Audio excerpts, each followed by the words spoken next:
pushing the boundaries of expectations, and rewriting the rules of adventure are the reasons we get up in the morning.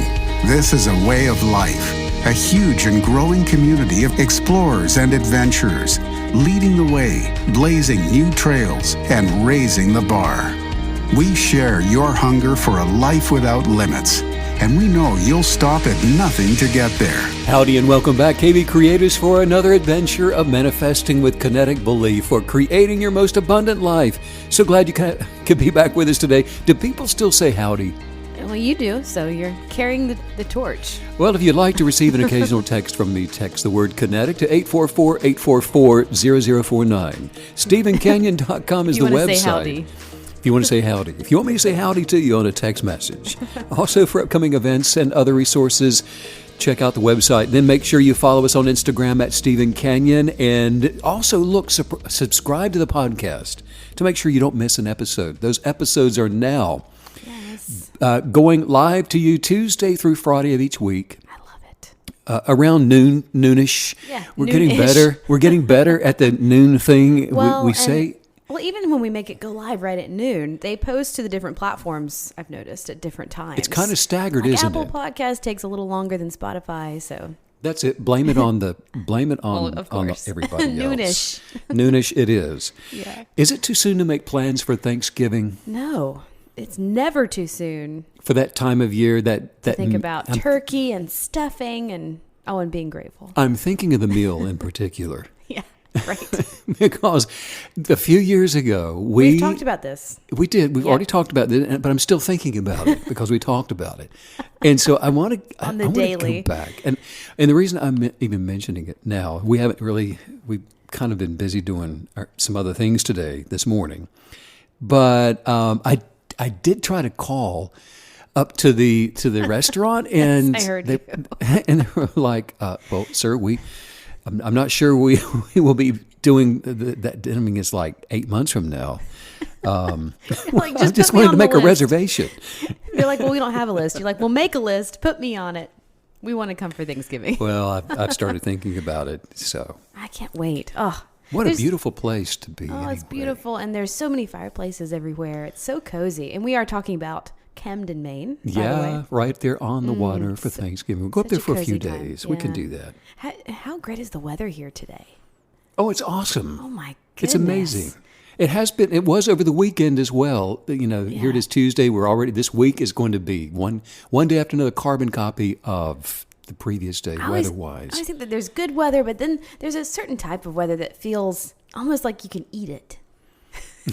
Like it feels delicious. Or the way that eat it, wear it. Yeah. And that's how it is right now. Well, we went out to hear some jazz over the weekend. Well, we sure tried.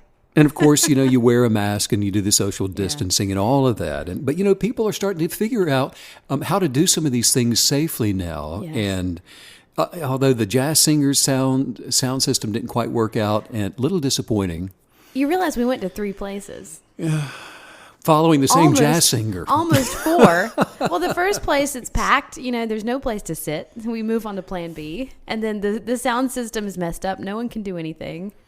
And so the singer says, well, I'm going to walk down a block away and you can follow me down there and I'll sing there. And then she could never get on stage. And she wasn't on stage, so. There's always next weekend. There's always more jazz. How did you like her outfit? Oh, she was beautiful. Wasn't she cool? She wasn't just kind of retro, kind of 50s. She nailed it. The headpiece and the dress and the shoes. She looked amazing. Well, not to mention she was like 6'5". Oh, yeah, already. very statuesque. Yeah, absolutely. But, and then in the other jazz club that we went into, it was like stepping back in time. It was called Gatsby. Did you know that? Well, I guess it was, wasn't it? Yeah. So we sort of It's very cool. Everybody was like flappers and... It was amazing. And the fedoras. The derbies. And, but me, I was... Well, me either. We weren't expecting that. I would have prepared. Just like going back in time. It was really cool that they even had the whole place set up like New Orleans. So it was very specific. It was like 1920s New Orleans. Very cool. Well, we'll have to go back and try it again. Yeah, we will. Definitely. We definitely will. Speaking of going back in time, I want to talk about how to become free. Free from every kind of hurt in our lives. A lot of us are carrying some stuff over from years gone by. from the past that may have snuck in there and hurt you and kind of scarred you, cut you up a little bit, and you're still carrying the pain of that. Yeah. And there's a way to be free from it. So I think it's worth the effort and endeavoring for us to kind of dig down into this, because look, regardless of when in your past something may have hurt you. But look, why is this so important, first of all? Because I like to really talk about on this podcast things that I think are essential to us living our best lives, of us being unencumbered by a lot of these things that will haunt you, that kind of you carry into the future with you. And I was contemplating recently just how the characteristics of things from your past, they kind of had this characteristic of sometimes there are these little things that can sort of burrow, very deep. And you don't even notice them for so long. And, you're growing, you're becoming the person you want to be. And then all of a sudden, it just, you can't even believe it's still in there. Kind of like a little pebble in your shoe, right? Or yes. one of those little sticker brighter things. Well, it actually made me think they were, when we were out in, I think it was Montana, or gosh, I can't remember right now, but they were discovering all of these big dinosaur fossils. And I never really thought about why they discover a glut of these things all at once. You said, well, because the sand, the soil shifts and then it sort of uncovers this whole area. And isn't that sort of what we're doing as we peeling back the layers? Yeah, so eventually you get to the layer you do, that and has then all your fossils and in the cool thing about that is once you deal with it, it's done. Yes.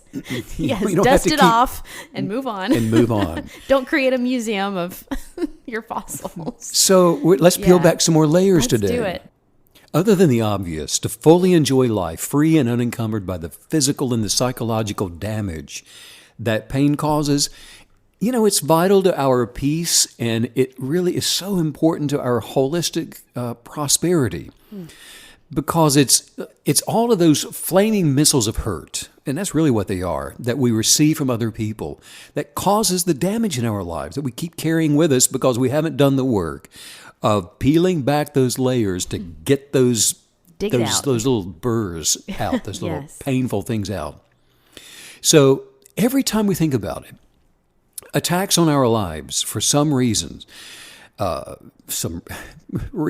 the plural, many reasons. There are a lot of people that are looking for the physical things. When you ask about pain, the physical pain. The things that someone maybe did that physically hurt me. But I want to tell you something. Negative thought forms will attack you, first of all, in your mind. And then, invariably, it's always going to show up in your emotions.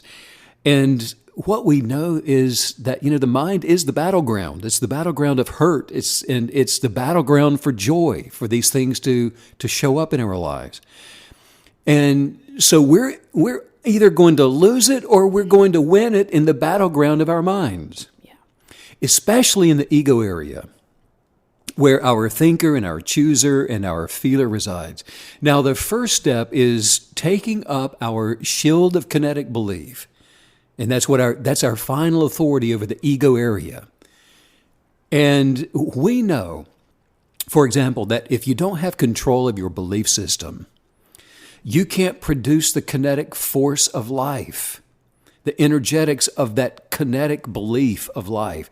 No control, no kinetic belief. Right. If you don't have control, if you're not operating in control in your life, you don't have kinetic belief. Now, what some people call belief isn't belief at all. It's just high expectation off wrong information. So no control, no kinetic belief. So the shield of kinetic belief from all emotional pain is your final authority. It's what you're going to say about a thing. For example, I won't be hurt, my shield of kinetic belief. I won't be hurt. Why? Because you were created with authority over all of the ability of the egoist state of reasonings to come in there and hurt you and to judge you and to condemn you or to worry you or make you afraid. And so my shield, and that's really what it is, if you can imagine it, it's a shield of kinetic belief. And it's now based on what I have to say about it. And if my shield is what the substance of love has to say about my life, and it is, then when I listen to what other people have to say about me, I'm taking my shield down. I'm putting it down. And what happens then? I'm vulnerable, wide open to receive whatever it is they want to throw my way. And so my shield of kinetic belief is what the essence of life has to say about me. And so because of that, I'm responsible for aligning with light and love and to receive unctions about what the universe has to say about me.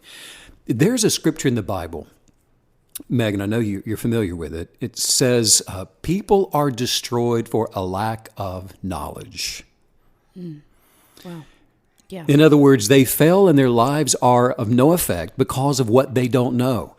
How can we maintain the shield of kinetic belief to shield us against hurt if you don't know that that's what it's there for? Right. Yeah.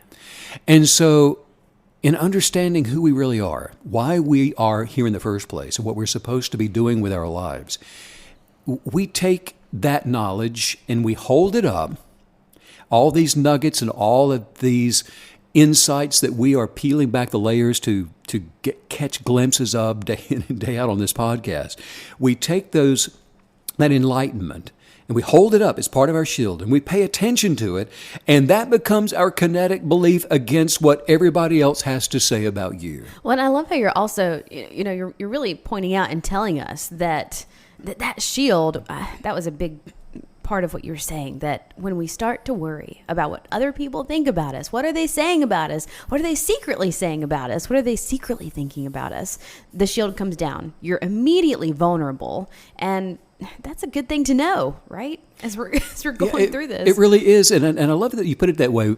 As you said it, when we start to worry about what other people say, and I think that the challenge is maybe worry comes in after we hear what other people have to say. And it starts off with an excitement. Often I think we are fooled. The breadcrumber comes and says, oh, I've got something great to share with you. Well, you're not worried about that. You're actually excited to hear, and you let your shield down. Yeah. Tell me what you think about me. Tell me what you want me to know. And then bam, they have access. Right. And then because of that, now the worry, the doubt, and the fear, and all of those energetics begin to come into your inner being, and they start to become you. Wow. And so it's when we listen to what other people have to say about us that we are putting our shields of kinetic belief down. And when we put more value on other people's opinions, we put our kinetic belief, we take our identities down. Yeah. It's like kryptonite. It totally disarms you. Totally. And often it's because we aren't expecting it. Right. We haven't stirred up our shields of belief and our expectations, and we head out into the world just happy-go-lucky, vulnerable. Well, there's a reason that a big part of dealing with hurt is those conversations with yourself where you're thinking, oh, I should have said this, or I should have said that, or this would have been a good one. That would have really told them off, or that would have been a good zinger. So this is a big part of this process. Every time you put more value on somebody else's opinion about you, every time you listen to what people have to say about this situation, you are putting your shield of kinetic belief down. And what I'm telling you is, and I really believe that this is going to help out some people today, because a lot of people have a lot of things to say. But what they have to say, that's not my kinetic belief. It's not my kinetic belief. It's for my own life that I know to be true for me. It's a reasoning that's coming from the coloring book of their fables. Well, and if you don't need it today, we're going to need it tomorrow. This is not something that we can put to bed once and then just move on and never do it again for the rest of our lives. I mean, this is going to be, if you're living your best life and you're a Kinetic believer, this is absolutely going to be a recurring theme that we need to know how to deal with. And isn't that what knowledge is? Yes. And it's just the enlightenment of that knowledge. Because and we were talking about this right before we started the podcast, associations and the friends that we have and that we'll spend time with.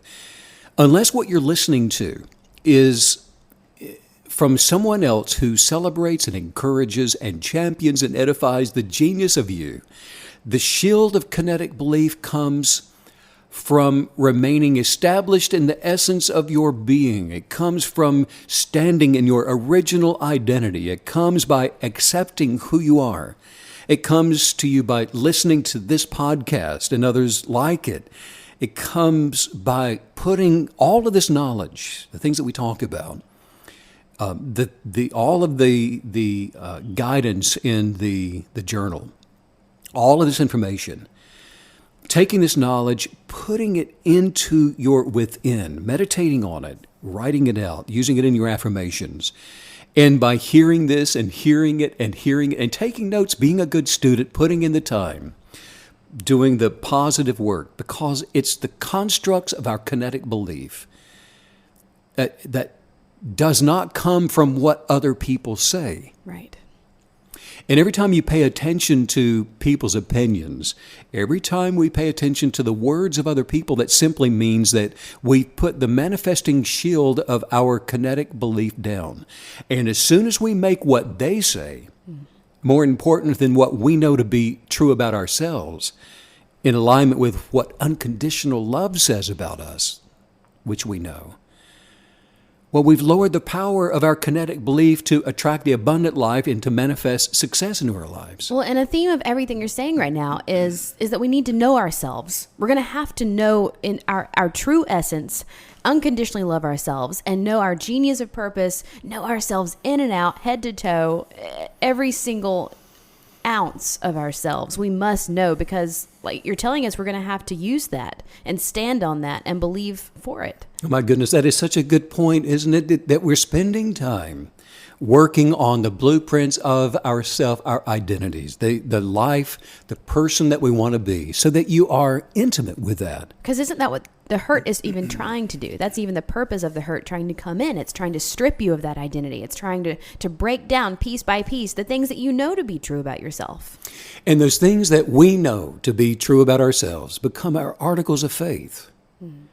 And so now, knowing this, like you're saying, whatever they tell us, we're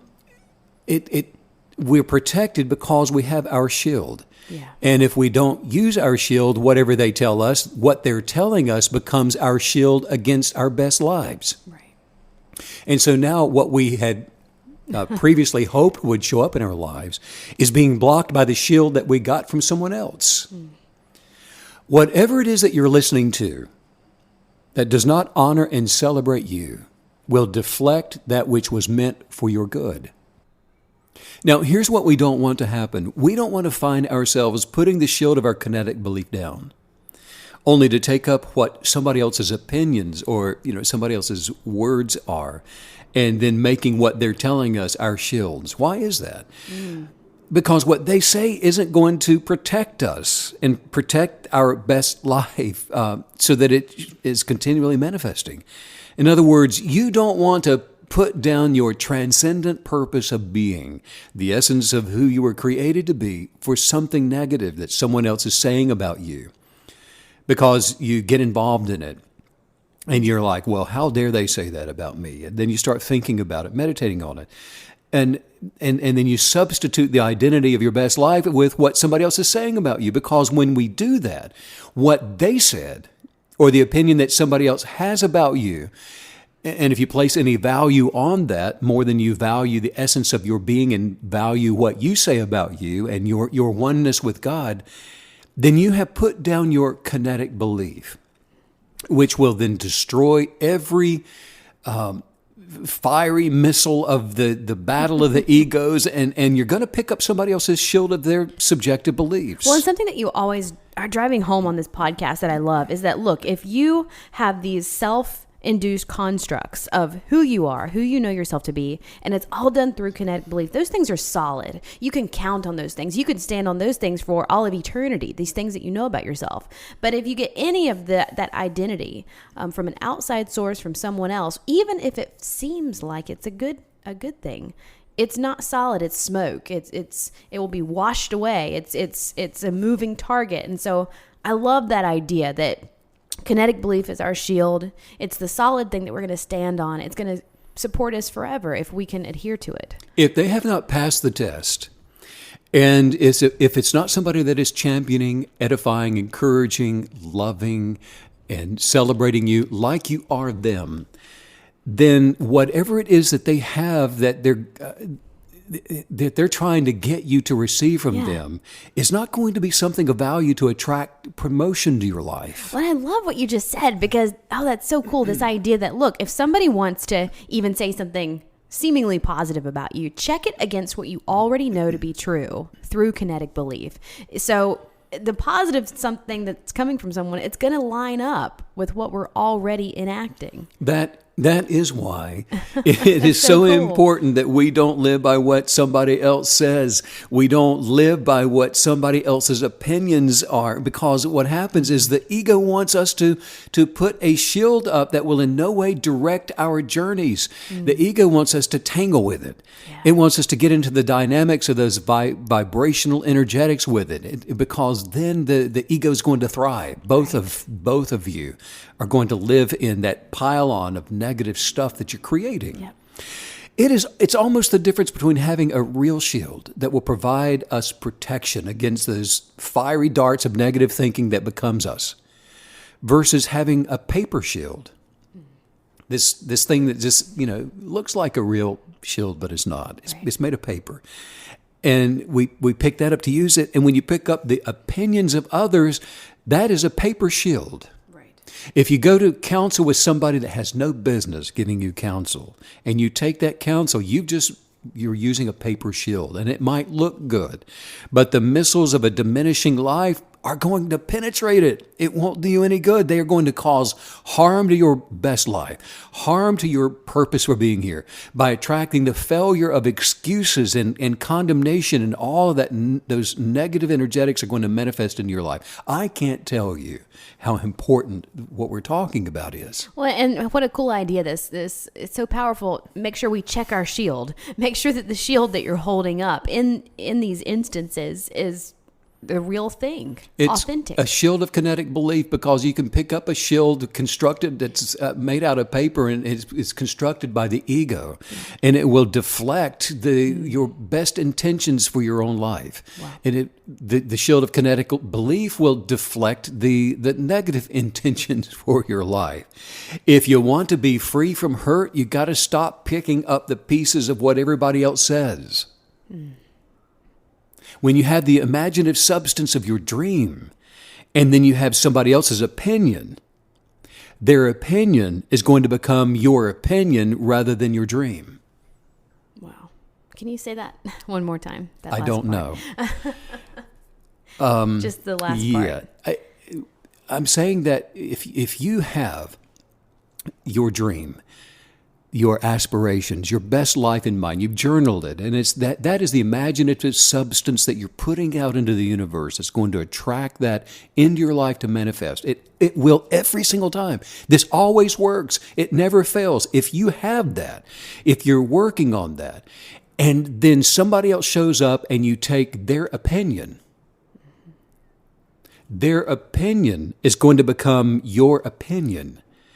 And now you've got your opinion, which was their opinion, rather than your dream. And then that's going to begin attracting the substance of what they believe, rather than the dream that you were holding on to. And it's always amazing to me how easy it is to exchange an opinion of someone else for your dream. It can happen so fast that you almost don't even realize that you've done it. Sure. Well, somebody shows up. Well, Steve, I just think that you're wasting your time launching your own yoga clothing line. What? And I'm like, whatever. Because if I listen to you, now here's what's going to happen. Everyone's going on the website now trying to buy your yoga clothes. Because if I listen to that guy, if I pick up your opinion about yoga clothes, and it involves me not experiencing my line of successful yoga clothing, should that ever happen, then the attraction of failure is going to penetrate that fake shield that I've now got, and I'm going to end up getting hurt. My plans are going to collapse. I'm going to probably lose money. I'll have boxes of tights in the back room I can't get rid of, because I put the shield of kinetic belief down in order to pick up somebody else's negative opinion about me. And this happens all the time, doesn't it? Because when we do have a new thought, a dream, we're excited about something, we're kinetic believers, so we're innately excited people as it is. You want to tell somebody. You want to, come on, everybody, get on board with my tight my tight line. Well, it's natural because you celebrate people and you want, Exactly. you're telling somebody because this is a moment of celebration. Yeah. But here they come. So we have to be aware of this. Loaded to knock it just completely, like I was talking about the other day, just to rub you right into the ground. I love put that. their foot on it and twist. Into the dirt. I love the thought though of you touching your toes and thinking, "Ooh, t-shirts." I'll touch your toes. Yeah. Okay. Very flexible. But no, look, you apply this into areas of hurt in your life. Apply this when people say ugly things to you. Apply this when you're being misunderstood. Apply this thing that we're talking about and take the way of your immovable kinetic belief. And you will find yourself with a great defense, I'm telling you, where any kind of hurt is concerned. Listen, if you've been hurt by someone, I will tell you that you must forgive them as an act of your kinetic belief. Oh, gosh, I can't say this enough, Meg. This is so vital to anyone's success. Do not wait on something like, I'll forgive them when I feel like it, or I will forgive them when they ask me to forgive them. Because that just means that you have to be inspired to forgive them. That means you've got to have the right chills, the right feel-good moment before you're going to do it. Okay, there's the feeling. I've had a little wine, and I can feel it now. I must forgive them. I'm drunk. I'm feeling very forgiving. I'm ready Is now. that how that works? No. I am talking about forgive as an act of kinetic belief, as one of the modalities that's functioning your better life, bringing and attracting your better life to you. There you go. You don't forgive them because you feel like it. You forgive them because you've made a decision to forgive them. Everybody who's ever hurt you before, you've got to make a decision to forgive them. Because forgiveness is a decision, Meg. It's not just a feeling. So you don't go around saying, well, I just don't feel like forgiving them. Or, they haven't apologized to me, or, something like they don't think they did anything wrong. Forgiveness is a decision, not a feeling. Yeah. Yes. Yes. No. Wow. Yeah. You make a decision to forgive them. Sometimes we have thoughts, or at least I know I have, that if they would just apologize, yeah, I forgive them, but they're going to have to cross the street when they see me, or they're going to have to call me or knock on something's got to happen. If they would just apologize or just give me an explanation, then I'll forgive them. Don't hold your breath. Talk about control. Don't hold your breath. Yeah, right? Because the ego that identifies with sabotage will not ask for you to help it change. But we're still saying, if they will just change, then I'll forgive them. If you can only forgive them when they've changed, then you did not forgive. In other words, if you can only forgive a person if they change, then you did not. And write this down so you can see what I'm saying. Write down the word for, F-O-R, and then put a little dash and write give. You did not forgive. You forsold. Write down for and a little dash and sold. And I want you to look at those two words. If you can only forgive somebody when they change, or you're expecting for them to apologize, or you're expecting an exchange for your forgiving, that is you selling. And there's a difference between giving and selling. You put your forgiveness up for sale. In other words, you need to do something for me before I give my forgiveness to you. Wow. You take control of your life. You take authority over your life when you forgive, when you give forgiveness in order to be someone to be forgiven. But what most people want to do is they want to for sale. They want to sell forgiveness. In other words, you got to do something before I can forgive you, which really means this, Meg. It means that you still are the deciding authority over my creative state of being. You are still controlling whether or not I'm going to be free from the hurt that you caused me. I need you to apologize. You see, you've got to recognize that it was wrong what you did. I mean, if they never apologize, I'm telling you that the genius of your one-of-a-kind purpose, the authority you have to attract with gratitude, anything you can think of or imagine from the universe, it's still holding you responsible to give them something rather than needing something from them, so that you are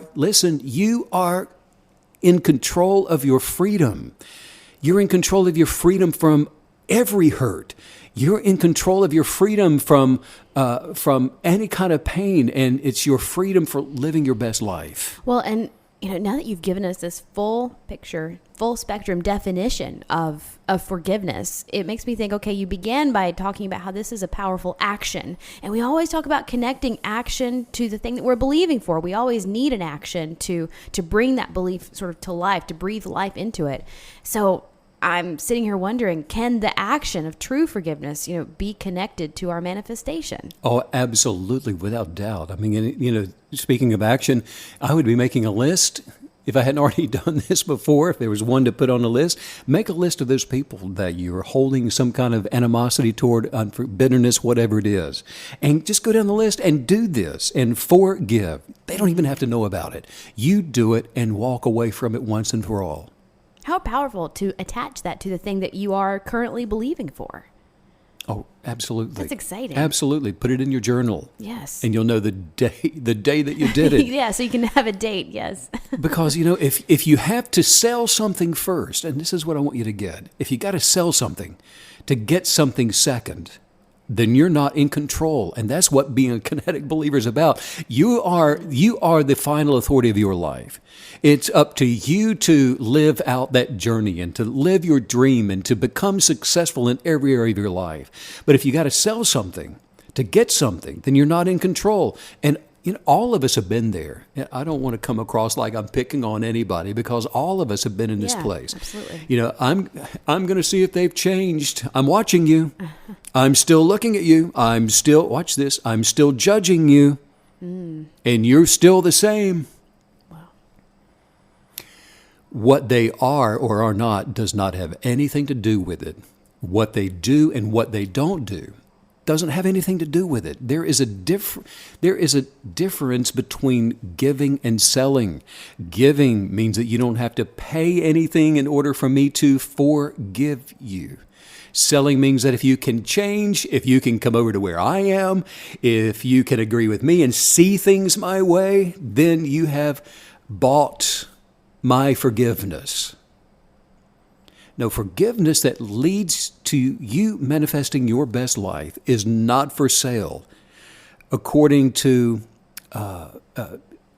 because it's got to be free. It has to be free. Well, Steve, you just don't understand what he did to me while I was growing up. He did this while I was growing up, and I could never forgive that. What would that say about me if I forgave him for that awful thing he did to me? He knew it was wrong, and he did it anyway. You are keeping yourself in trouble. You are still captivated by the seduction of the thoughts of what he did. What he did is still presiding over the pain in your life, over what you believe about yourself, over what you negatively believe about him. All of that is presiding over you. And you know that it's your transcendent awakening for light and the understanding of unconditional love that moves you to develop above the pettiness of hurtful people. It's the fact that you were established as perfect before he ever did anything to you.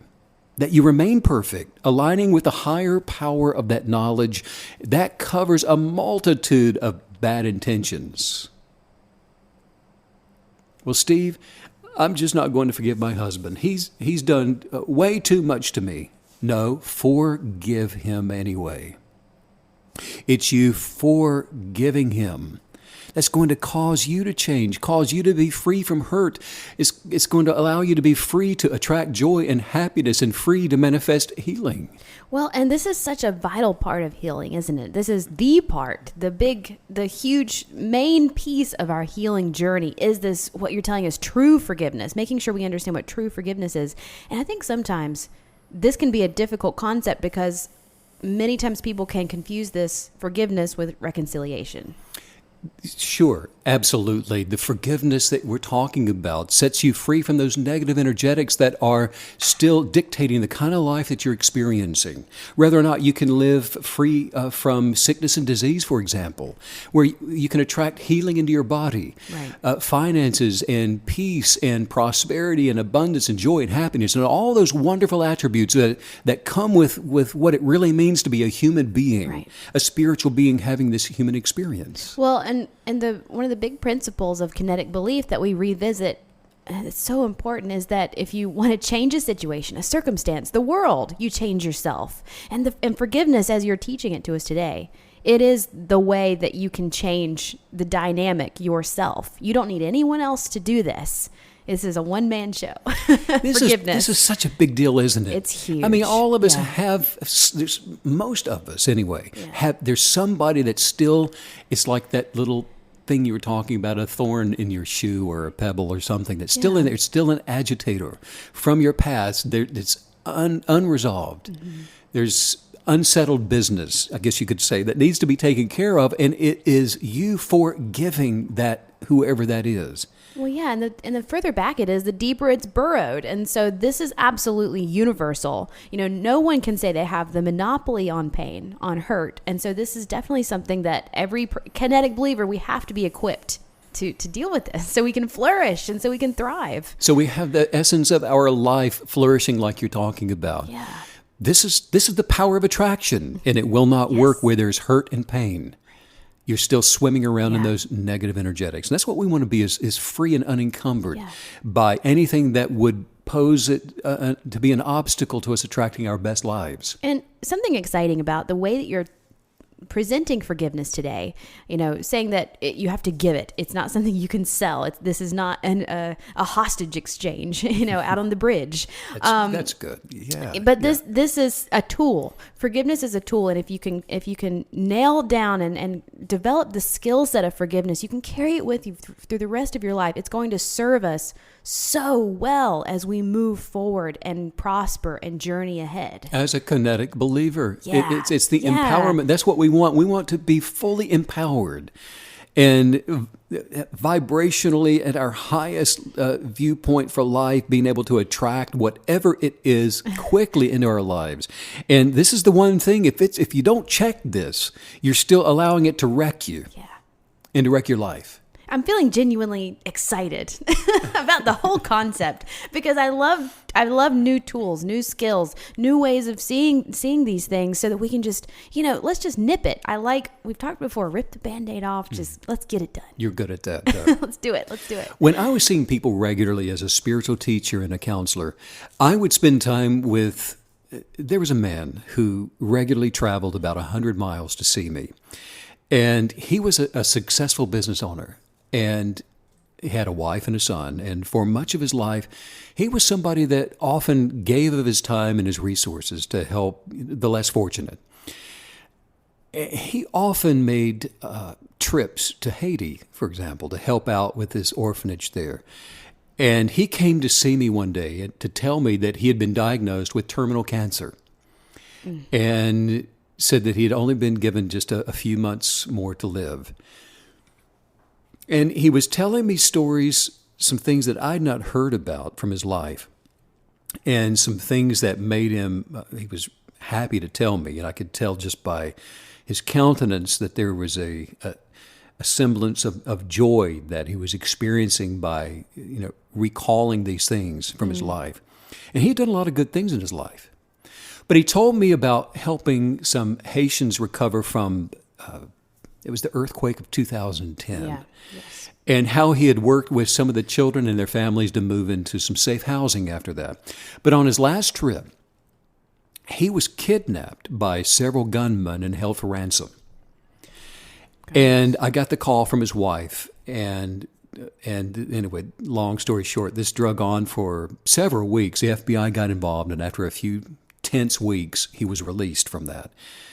And now he had the terrible prognosis of terminal cancer, still a young man in his mid-50s. And he asked me, and he was in great distress when he asked me this, he said, "Why are these things happening to me, Steve? until my last trip to Haiti. And now this, my life had been, for the most part, wonderful, great. Everything just always working out great for me. He was successful. He made a lot of money. Had a beautiful home and a great looking family. Everybody just doing their thing, seemingly from the outside, everything was working well. And he said, I just don't understand.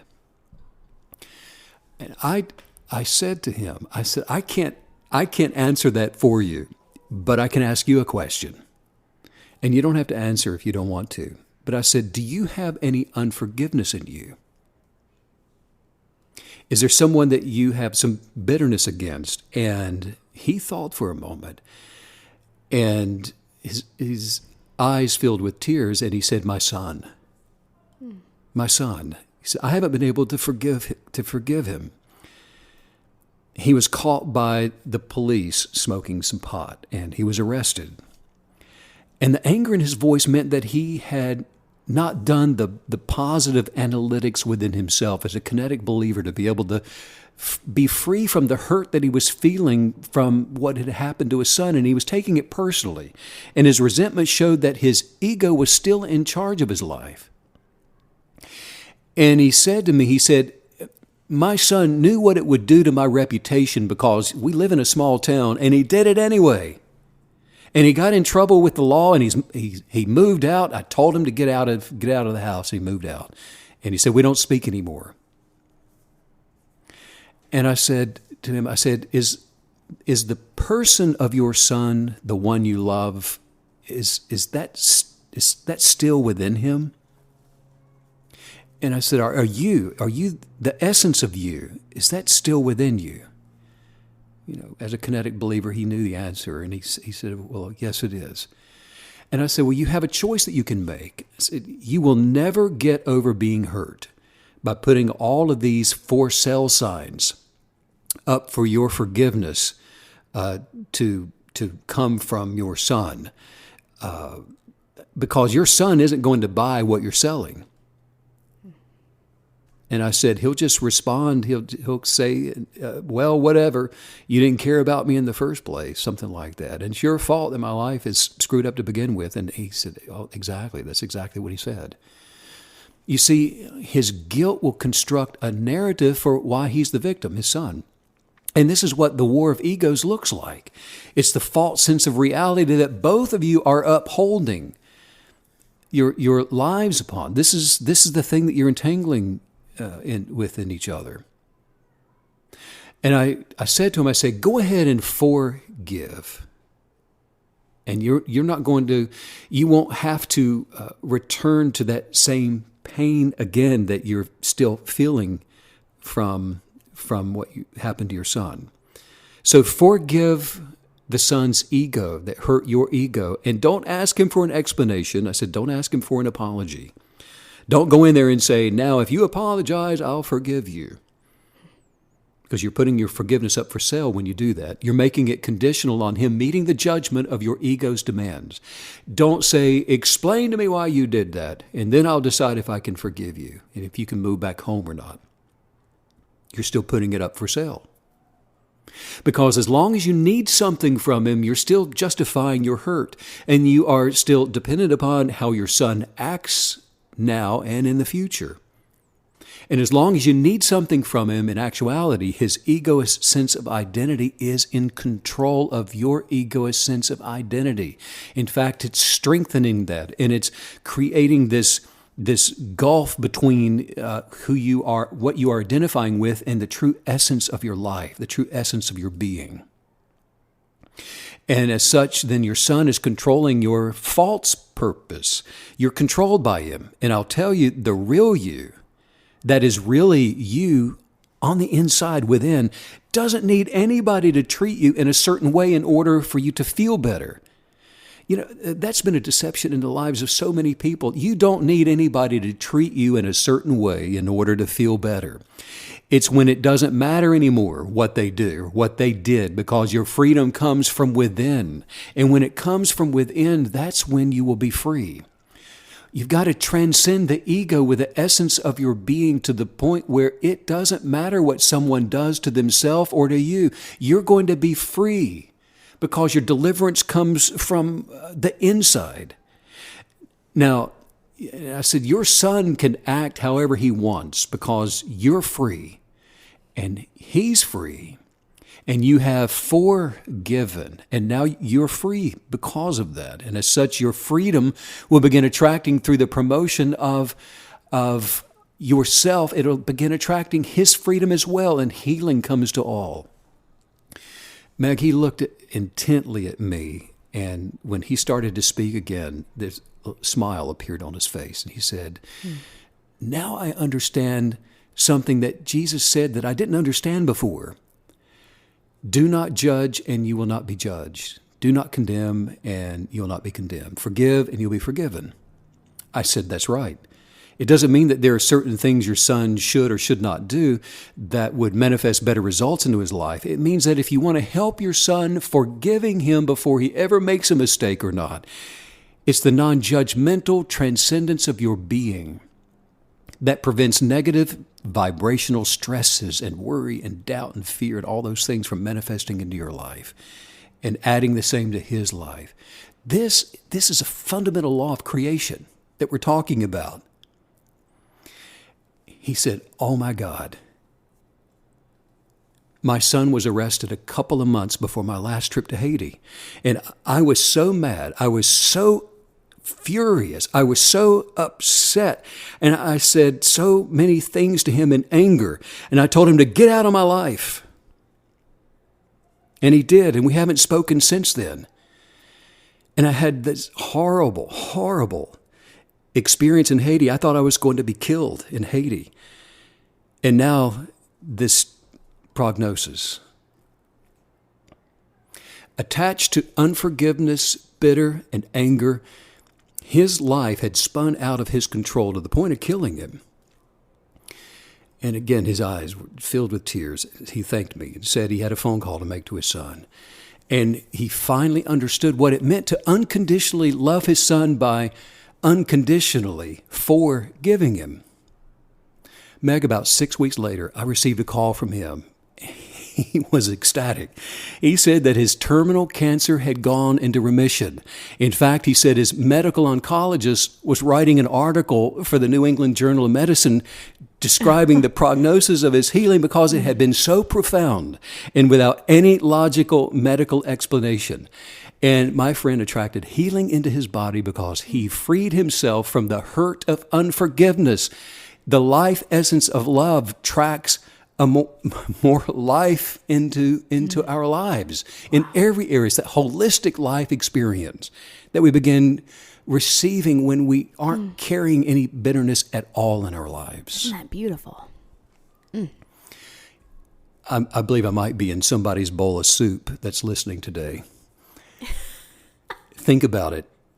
I might be messing with you just a little bit. Most people have always allowed their feelings to be based on how people treat them. Yeah. It's a way of life, and it's just become their personality. Why are you in such a bad mood today? Well, because of the way I was treated yesterday. Yeah. I loved how at the end of your story, you pointed out the beautiful and explosive positive energetics that come from true forgiveness, and how it doesn't just affect you as the forgiver. It's going to affect the person you are forgiving and everyone around you and everyone in your sphere of influence. And I like the idea that you're sort of cracking open this explosive power of these positive vibes, these positive energetics. They're just going to scatter in every direction and repair and heal. And it does so much more than the seed of forgiveness. Life advances and the opposite diminishes. He was kidnapped, threatened with his life. Yeah. Came down with terminal cancer, spinning out of control. There's no life in that. There's no essence of living and growing and developing and advancing your mind, body, and soul in any way, shape, or form. Wow. The opposite was true for him.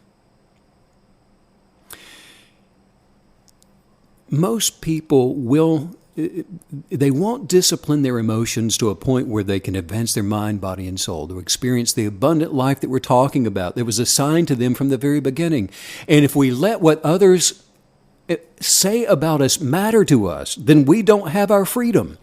And they have control to determine how we feel and what our lives will look like. And a KB just cannot let that happen. You can't let coworkers who maybe whisper about you in the break room. You can't let family members, somebody who misunderstood you.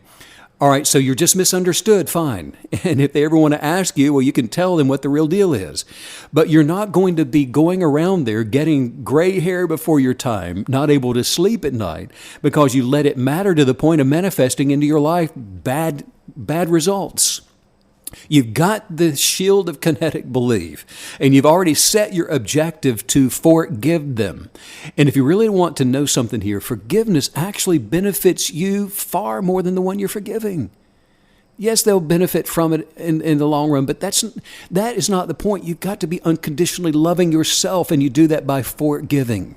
Because half the time, they don't know you have something against them.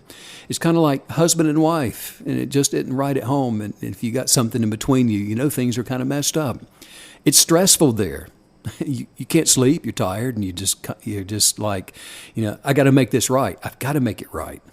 I mean, I would never want to be sitting here doing this podcast, me and Megan, and have something else going on in our lives. And then we sit down because we're on deadline here, and I've got to still sit here and look at her. And she's sitting there looking at me like, I don't think I could hide it. Yeah, There's no way. You're saying one thing, but I know what's real here. Well, that wouldn't be right. No, it wouldn't work. No way. Did you ever notice between husband and wife and something's going on and you're playing the silent game and you're both walking around with some degree of hurt and nobody's saying anything and you're quiet and you only speak when it's necessary? Have you seen my keys? In the drawer where you always leave them. And the hurt gets deeper and somebody has to come to the point where they say, you know what, all that stuff that we just went through, it doesn't matter. All I know is I love you. And then your wife will probably say, well, you need to apologize 2 more times before. No, see, you're wrong, girl. Okay, so you need to practice this a little bit, but practice it. Work on this. It's not that easy, but you're going to put the work in. You're going to peel the layers back, and you're going to get the thorn out of your shoe. Well, and the awareness of ego that you've been giving us most recently has been very deeply empowering when it does come to those, like a circumstance that you just described. Because when you can be alert to your ego, what it's trying to pull on you, it's not your spouse that's trying to pull a fast one, it's your ego that's trying to pull the wool over your eyes. And the awareness of that is empowering, and it will diffuse these situations and allow you to forgive in real time and do the right thing. That false self, it's the ego, isn't it? Yeah. Somebody says, well, I'm not even going to argue with you today. And boy, that really gets the ego because you want to fight. And she wants to be nice. And you're like, don't be nice to me. How dare you be nice to me? Right? Forgiveness is a decision. Forgiveness is a decision. It is not a feeling. Our focus has got to be on the present moment and not on the past. Mm-hmm. The person that gets hurt all the time is the one that hasn't let the past go. Hadn't let something that happened 2 years ago go. Because it hurt. They say it hurt their pride, which means it hurt the pride of their ego, the thought forms that they've identified with. And they haven't been able to resolve it, and they keep letting it hurt them. They keep pulling off the Band-Aid, like you said. And that's why they are so sensitive to hurt, because they're concerned about the past. The reason why they are hurt is it's following them around. It's because they've got a hook on that thing, and they're taking it everywhere they go. They've allowed the past to turn their life into this monument of failure. Reach for those things that are set before you in gratitude. Believe for what you just know is meant for you. Say this out loud. Say, I will not be led by my feelings. I will not be led by my feelings. I'm led by the authority. I'm led by the authority. Of my kinetic belief. Of my kinetic belief. God defines me. God defines me. My beliefs define me. My beliefs define me. me. My kinetic belief defines me. My kinetic belief defines me. The universe equips me. The universe equips me. I forgive. I forgive. Because I am experiencing my best life. Because I am experiencing my best life. I love. I love. Because I am love. Because I am love. Wow, freedom from hurt. It really is possible. Now we know. Make sure you check out StephenCanyon.com for the journal and all the other great resources that we're always posting there. And you can also see the events page there. And I think you already said follow you on Instagram at Stephen Kenyon. I So probably did. we're good to go. Yeah, I love doing this with you, Maggie. You too. It's so fun. I can't wait to do it again tomorrow. I know I can't. It's my favorite part of the day. Every day, Tuesday through Friday, Yeah. noonish And I find Eastern myself really time. missing it on the weekends. You what's that? I really find myself missing the Oh, podcast on the weekends. So Well, a cup of coffee, we can still sit out on the That's the true. deck We and just don't a- have the mics a on. long conversation about That's that. so true. All right, sending out much love and light to all you KB creatives all around the world. Thanks as usual, Steve, for all the wisdom. Bye.